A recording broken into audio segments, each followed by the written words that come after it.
nhân lan em lo kèm về cùng mong phi lo nghe cùng lì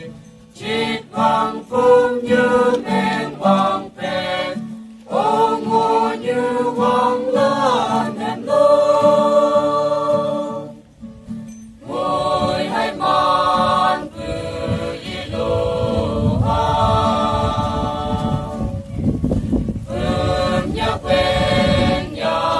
cái vui nga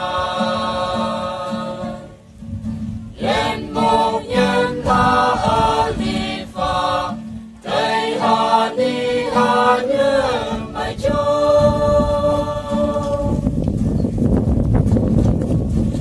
ô ông em ngom lại đi pha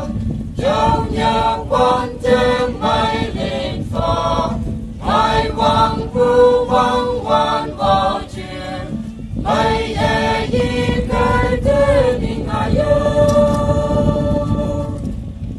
ngồi hai mòn vừa y lô ha phương nhắc về nhà cái vui nga lên một nhân ta ở đi pha tay hà đi hà